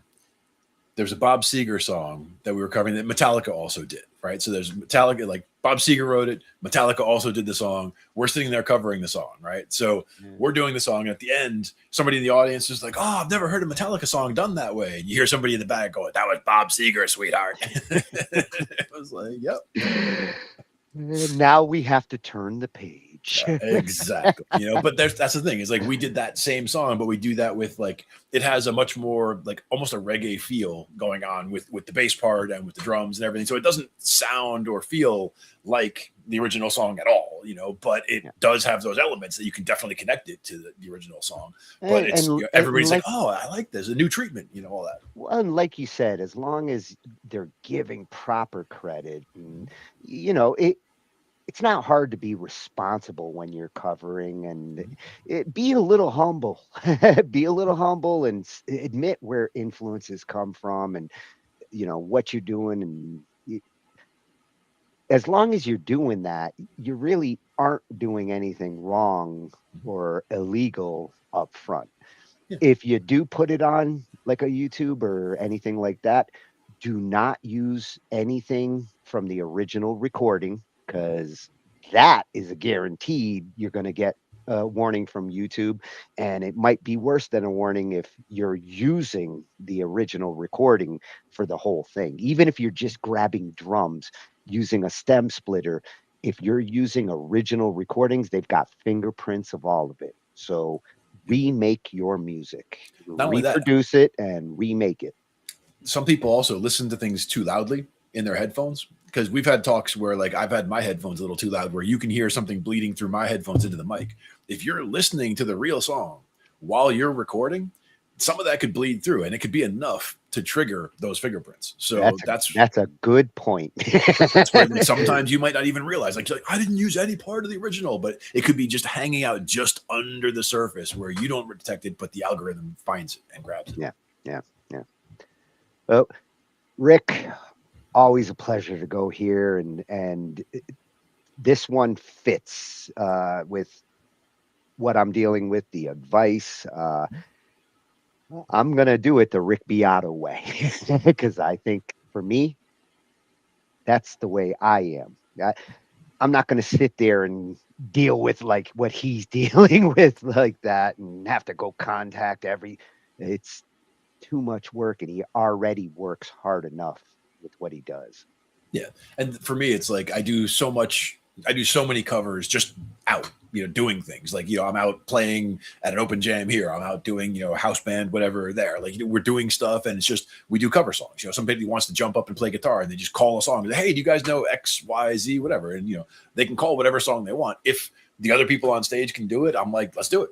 Let's figure it out. Like, you can wind me up. You can just start playing something. I can hear the progression. We can go from there. Like, I don't have to necessarily know the song for us to do it. But like last week we did Funeral for a Friend. We did Elton John, and then we go into what did we finish off with? Ozzy. We went into a Crazy Train at the end. So it's like we're kind of all over the map with stuff, in terms of just like doing some things here, some things there. But if anybody took video of us doing it and posted it, then we could end up having problems on their channels, right? Yep. So I don't know XYZ, but I do know YYT. YYZ, one of my favorites. Yeah. Always a good one. So for our next one, had to bring her in for this discussion.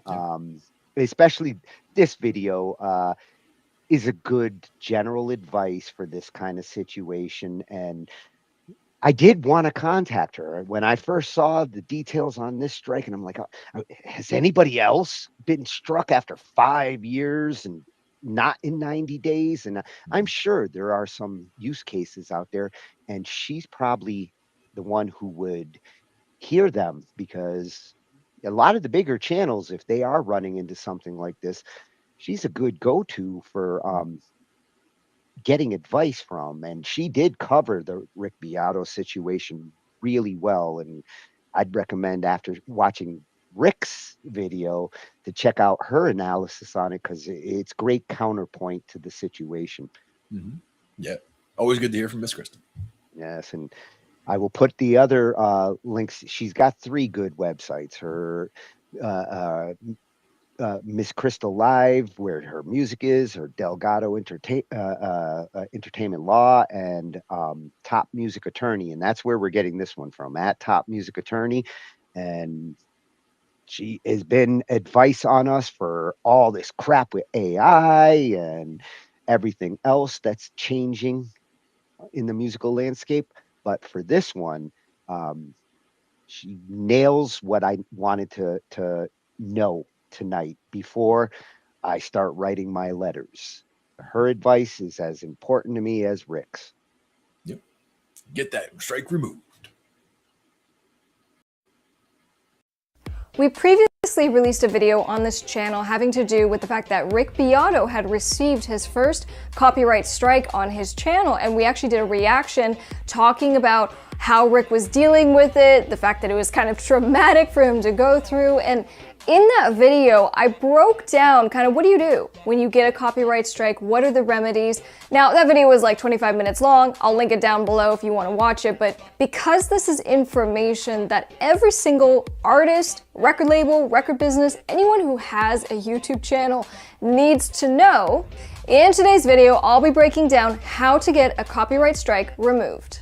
If you're watching this video, you may have received a copyright strike, and so you're looking for information on what to do. But before you do anything, take a deep breath. I understand that it's kind of traumatic to receive a copyright strike, particularly because if you receive 3 strikes, you can get your channel deleted, and then poof, your entire channel, all your work is gone. And even from personal experience, the first copyright strike that I ever received, and I think it was the only one, but it kind of stands out in my mind because I had received it my first year of law school, and I received a copyright strike from someone who had filed it because he was upset about some credit thing. That, you know, it was kind of, I think I should get this credit even though we decided I was going to get that credit, and he never discussed any of this with me, but to let me know had filed a copyright claim against my video.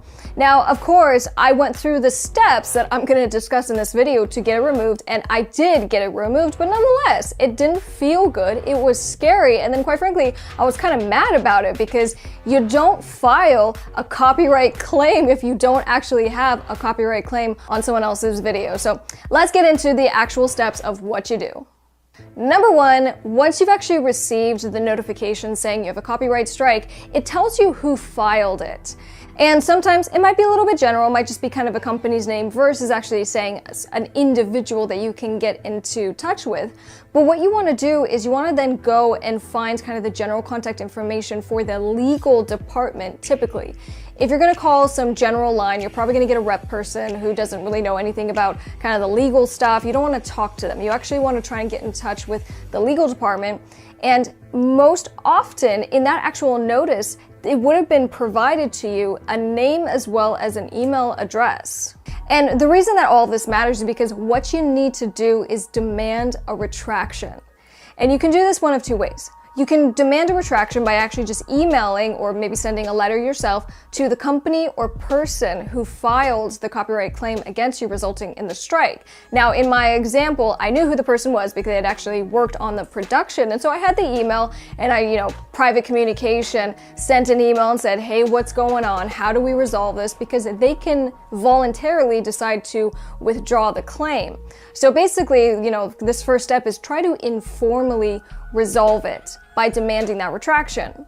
Now, in the Rick Beato video, I kind of made the point that he did this. Now, he's such a nice guy. He did it in his nice way of basically just putting out a YouTube video, posting on Twitter, tagging the company, tagging the artist, and then he was able to get the copyright strike lifted by just simply doing that and getting the support from his general music community. But you can be a little more stern about it, and that's why we say to demand a retraction. Now, like I said, you can do this yourself, but it's definitely a little bit stronger if you can have an attorney do it for you, right? So if you get an attorney, and specifically an entertainment attorney who's familiar with social media, to send a letter and to say, we received your copyright notice, this resulted in a strike, this is gonna harm our client, and basically to lay it out. It's not just saying we demand the retraction, but it's actually citing to law to explain that if this claim was filed improperly or if it was a fake claim, this can result in the other side having to pay you.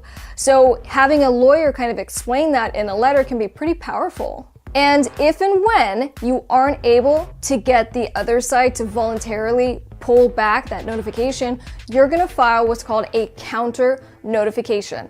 And you do this through the YouTube platform. And the reason we're able to do this through basically YouTube, through these social media platforms, is because of the DMCA, which is the Digital Millennium Copyright Act. And basically it's kind of an exception that's been built into the Copyright Act. And so it gives us the opportunity to do this in a very inexpensive, almost free way, right? So we just do it through YouTube versus having to go straight to court, hire attorneys, paying tons of money. So DMCA allows us to file a counter notification. With that counter notification, though, you have to understand that you're taking legal action. And it says, before you file, it says, hey, what's the information? Why do you think that, basically this isn't copyright infringement? And you have to click a button that basically says that you avow under penalty of perjury that you're not lying. And that if you have to go to court, you're going to be willing to back up what you say in this counter notification. So it really is a big deal. After you file your counter notification, the other side who originally filed the claim against you has 10 days to then go and take it to federal court. Now, if they don't take it to federal court and then file the paperwork with YouTube saying, hey, we actually filed, then what happens is that YouTube is going to automatically lift the strike, and then you won't have to do anything further. But of course, you run the risk that if you were using someone else's copyrighted material, you got a copyright strike, and then you say, oh, no, I was allowed to use it, you weren't, and now you lied in your counter notification, they're taking you to federal court, and that can go very badly for you. So for all these reasons, and I even say, even in the instance that you had, let's say, a contract, you had the right to use whatever copyrighted work is now being claimed as infringed, or maybe it falls under fair use. And we talk about fair use in the video for Rick Beato in a little more detail, but whatever your basis is for saying, no, I have the right to do this, and so you file your counter notification, make sure you're going to be able to back that up. And look, I always say this, don't take these copyright strikes lightly. Not only because 3 strikes you're out, you get your channel deleted, but someone is alleging that you have violated their copyright. And under copyright law, there are statutory damages. And statutory damages mean that even if someone can't prove that they were actually harmed, right, and that they actually lost money, the law provides that the claimant can still get a certain amount. And then, if they can prove that you did it willfully, you meant to steal their copyright, they can actually get up to $150,000 per instance of copyright infringement. So guys, it's a big deal, but at the end of the day, you don't want to take it lightly. If someone files something against you, fight it. And if you can at all have an attorney to assist you through that process to make sure you have the best chance of having a successful counter notification and getting that strike lifted, get that attorney. It's going to really make the world of difference. And I mentioned it earlier in the video, but don't get any kind of attorney. Don't get a family law attorney. Don't get an accident attorney. Get an entertainment attorney, and specifically someone who is experienced with social media and dealing with DMCA copyright claims. My new album, Takedown Starters, is now available on all music platforms. Just search Miss Crystal, and we have a couple music videos from that album, including one called Angels in the Valley, which I will be sure to link at the end of this video. Don't forget to come say hi on all social media platforms. I'm definitely the most active on Instagram, and it's always cool meeting you guys. I'm gonna get out of here, but don't forget to subscribe, turn on those bell notifications so you don't miss any videos from your new favorite redhead. I'm Miss Crystal. Bye. Oh, not only are you my favorite redhead, you're my favorite top music attorney. That's right. There can only be one, and she is it. I feel a little better. Yeah. Thank you, Crystal. It reaffirms some things that I felt, but it's nice to hear that from, somebody who does understand the legal landscape here. Yeah, for sure.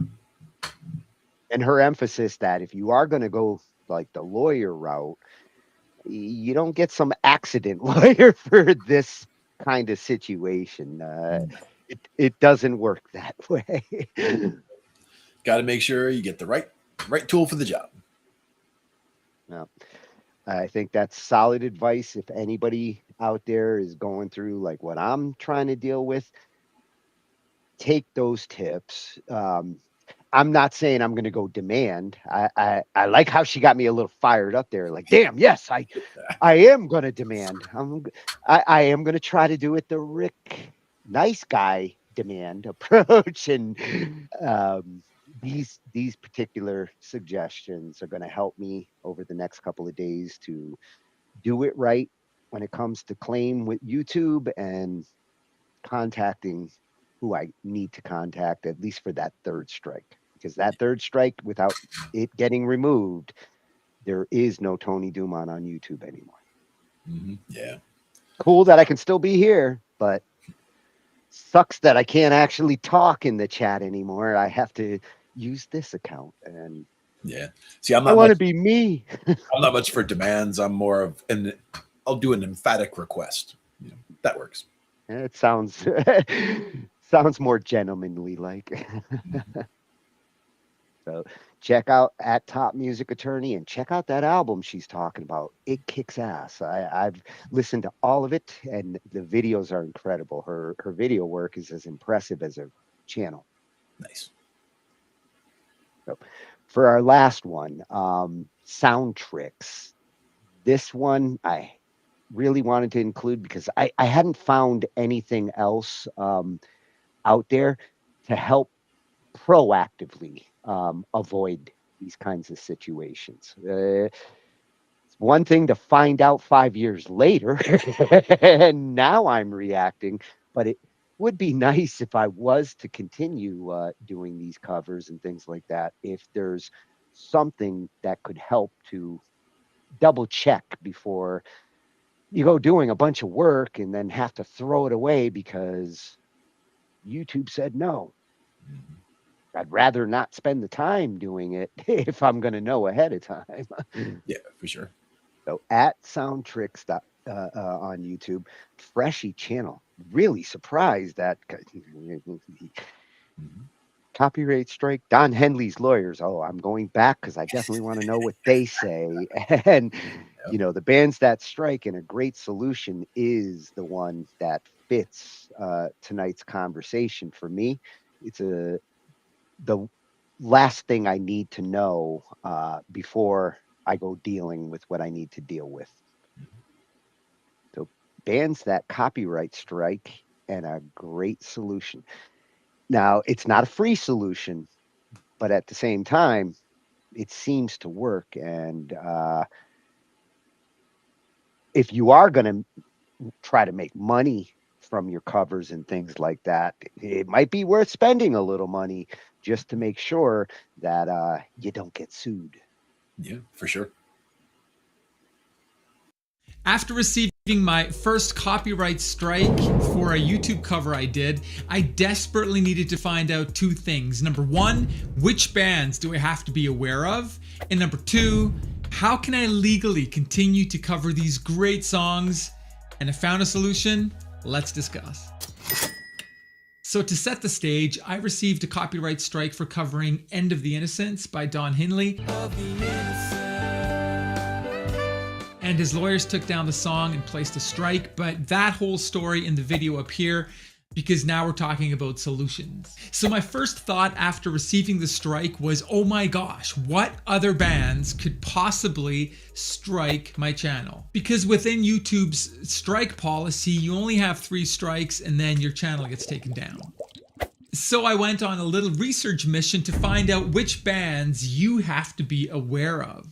Now, of course, it's not the band or the artist that is actually placing these legal claims.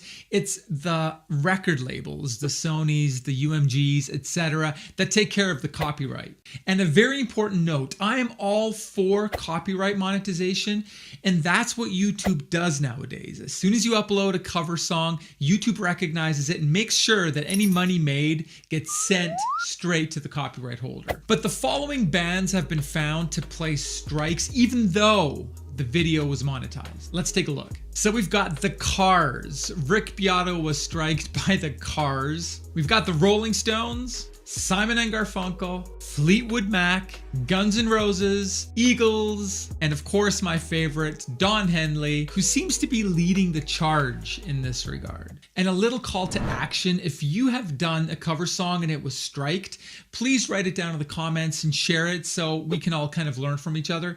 That's great, man. So Rick Beato has done multiple videos on this issue, and he boils it down to, it seems to be the older bands. And newer bands don't really seem to mind because they've realized that this helps their brand awareness, and that eventually leads to more streams, more views, more concerts. So it's a good thing. Now, Rick Beato got his strikes lifted because he's got 2 million plus followers, so he went viral and the record labels lifted the strikes.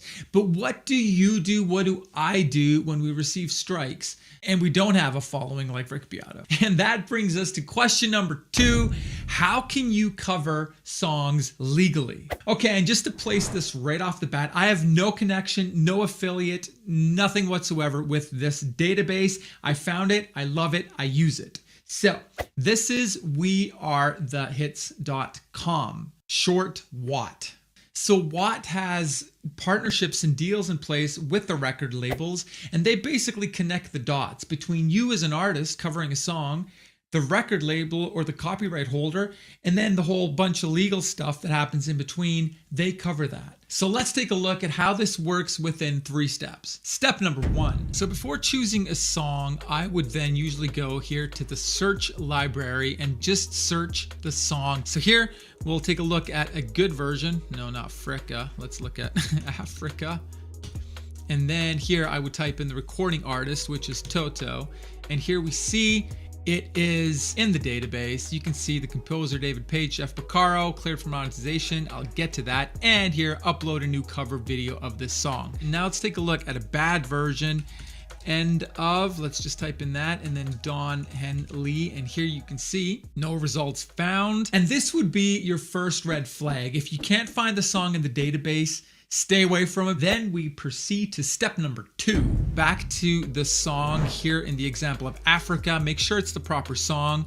And then you upload first to We Are The Hits. And this process gives your video a YouTube fingerprint. And just make sure that your title, your description, and your tags are the same as you would be using for your YouTube channel after. And then basically save and proceed to upload, and WAT does whatever it does in the backend to connect the dots, and then sends you an email just informing you that you're good to go, that your song has been cleared. And then finally, step number 3, you proceed to uploading your video to your YouTube channel, and YouTube will recognize the fingerprint and connect that to the WAT partnership. And as a bonus, the song is even cleared for monetization. So it's a double win. You don't just have it legally cleared, you can also have it monetized. So that's how I run things now when I cover a song, and it really eases things up because I don't have to worry about possible strikes. So I hope that gives you a boost for your next cover. Go play music, go play with your band, and if you play in a band, check out my free workshop. That'll help you for sure. Thanks for watching. Take care. Bye.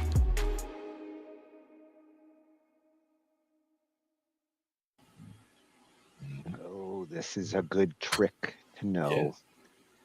And, you know, thank God they don't copyright faces, because he looks like a young Glenn Fry. I know you're not Glenn Fry, but on the picture over here, I was like, damn, he's got the same jaw. Yeah. Good advice. And again, you saw the artist that he mentioned there, you know, little theme here.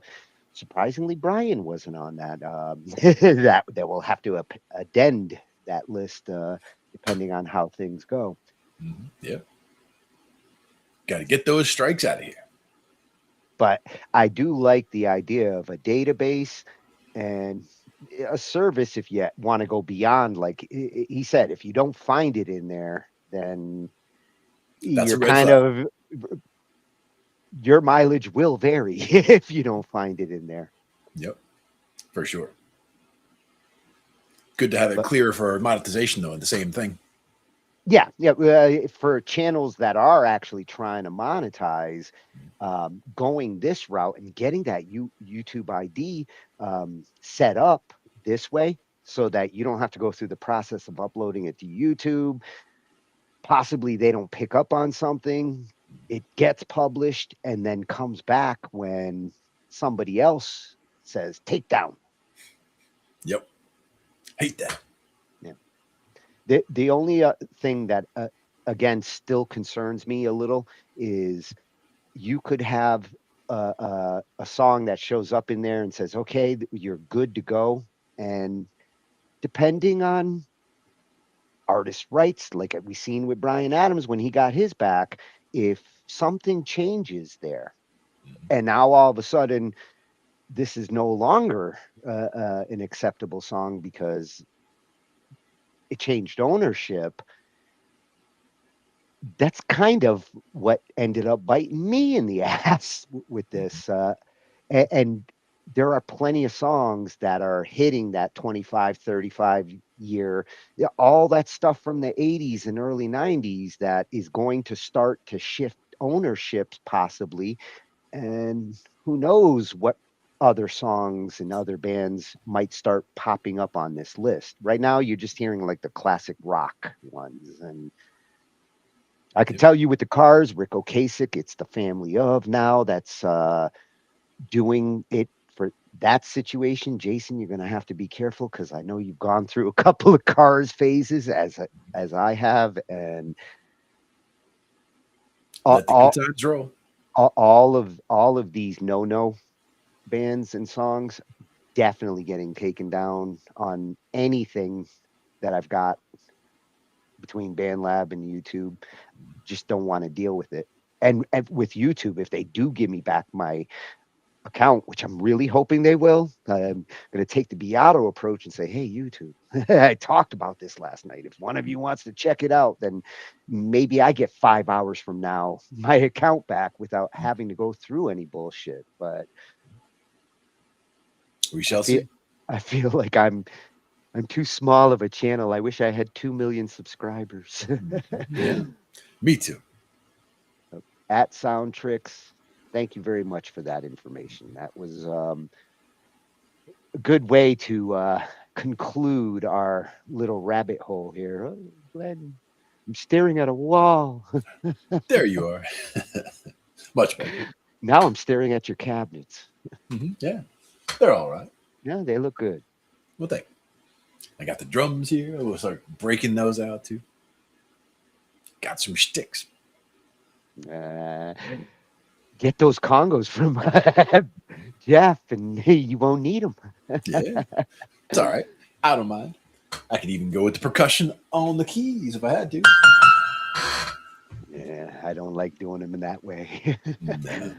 But we also have, if we needed to, we could always get the Axiom and do that's pads. Right. You do got one of those. Hell yeah. Get that into the mix. I do. It's right over there. Yeah. Hey, you want a sound effects machine? Those pads are perfect for audience laughing. Audience clapping. And otherwise, I only have the little chiclet keys on this guy. And it's got the... They're not bad, but they're not very reactive, when it comes to getting different kinds of sounds out of them. Yeah, so we're not pulling off any jazz or anything like that. Nothing overly complicated, no. But we shall see. Yeah, we'll see what we come up with next time. I wish tonight's topic hadn't been overly complicated. I would have rather just covered the videos and not had to explain anything that happened to me. But I felt it was relative. Yeah, it's all relevant. All relevant. At least it's not irrelevant. Exactly. Exactly. I'm going to spend this weekend going through these motions that they suggested, and hopefully next week I got better news. Yeah. We're going to start in this new place that you got. I want to be Tony Dumont in the chat. Exactly. And I'll see what I can do about a little more decorating. This was kind of a rush thing, get everything in and working and figure stuff out, and then we'll figure out, make it a little nicer for next time, and figure out what's what. I'm still not used to not seeing the Pink Floyd asses, but yeah. I'm sure they will find a way in. They will. It's just I don't think they'll fit here. They could fit over there, but that wouldn't help you any, right? If they're over there, they would be fine for me, but it's not helping you. Well, if you wear some reflective glasses, I can see it in your eyes. Bring the phone up and do a little reflection for you. See that over there? Give that a try. So we'll be back next week. Hopefully I'll be back as me. Wally on Monday is going to start motivating us, and Ange got the muckery going on. It's, an extension of the Wednesdays. We roll into the next week, started off with the muckery, and then from there, Tuesdays, we've been kind of mixing things around, and she'll be back to whip it out on Wednesday because there's a party going on over there. Oh, yeah. Dropped into the chat last night at the towards the end of the party. We definitely beat the Brady Bunch a couple of weeks in the last month. Oh, yeah. Good stuff. Hollywood Squares time. Yeah.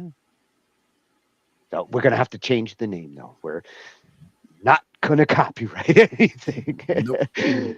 Make it our own thing. Angie, to the conference room.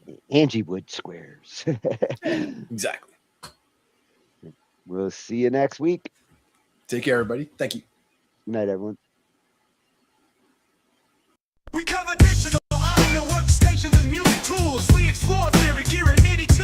How to arrange, compose, and the art of arranging. Taking a look at AI and how the times have changed. On a PC or a Mac and even with a mobile device, we'll be talking about it all every Thursday night. From software to plugins and synths that entice. Dive deep into tech and let creativity take flight. Talkin IT. We're talking IT. Come and join in and have some fun. It's highly educational with a lot to learn. From bedroom producers to seasoned pros, we're breaking it down so knowledge grows. Whether you're a DJ or a beat making wizard, we got the tips and tricks to make your sound sizzle. Mixing and mastering, that's our jam. With the tutorials and tips on how much rap. Get the best quality from your setup and gear. Tune in every week and lend us your ear. We're talking IT. Come and join in and have some fun. It's highly educational with a lot to learn.